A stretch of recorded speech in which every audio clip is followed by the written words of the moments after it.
اور دی ذات پاک تو قربان جاواں قرآن کھولیے تو سب تو پہلا اپنا تعارف کرواندا ہے کہ میں رب العالمین ہاں، پھر اپنی پسندیدہ صفت دسدا ہے کہ میں رحمان تے رحیم ہاں، پھر وہ اپنی اتھارٹی دسدا ہے کہ میں مالک یوم الدین ہاں۔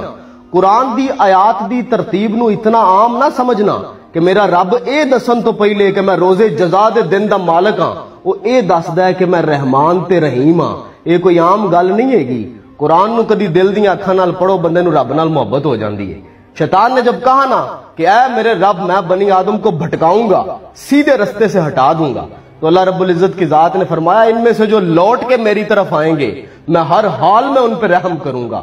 قل یا عبادی الذین اسرفوا علی انفسہم لا تقنطوا من رحمت اللہ۔ اور تم لوگوں سے گناہ ہوں گے، غلطیاں ہوں گے، پر میری رحمت سے مایوس نہ ہونا، تم لوٹ آنا، تم لوٹ آؤ گے تو میں لوٹ آؤں گا۔ اللہ رب العزت کی ذات نے خود اپنی صفت رحمت کو اپنے غضب پہ حاوی کر دیا ہے۔ ایک شخص نبی پاک صلی اللہ علیہ وآلہ وسلم کی خدمت اقدس میں حاضر ہوا اور پوچھتا ہے یا رسول اللہ قیامت والے دن حساب کون لے گا؟ میرے آقا نے فرمایا کہ اللہ خود حساب لے گا۔ اس نے جواب سنا تو اس کا چہرہ کھلکھلا اٹھا، کہتا پھر ٹھیک ہے، اور مسکراتے ہوئے جانے لگا۔ میرے رسول نے اپنے حساب سے کہا یار اسے بلا کے واپس لے کے آؤ۔ جب وہ واپس آیا آپ نے پوچھا کہ یار اس میں اتنا مسکرانے اور خوش ہونے والی کون سی بات ہے؟ اس نے کہا یا رسول اللہ ہم نے دیکھا ہے کہ اس دنیا میں جب کوئی عالی ظرف بندہ حساب لیتا ہے تو وہ بڑی نرمی کرتا ہے، چھوڑ دیتا ہے۔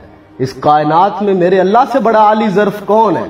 رسول اللہ صلی اللہ علیہ وآلہ وسلم اس کا جواب سن کے مسکرائے اور آپ نے کہا کہ اس نے اپنے رب کو پہچان لیا ہے۔ میں مانتا ہوں عدالت جو فیصلہ دے گی، میں جانتا ہوں وکالت میرے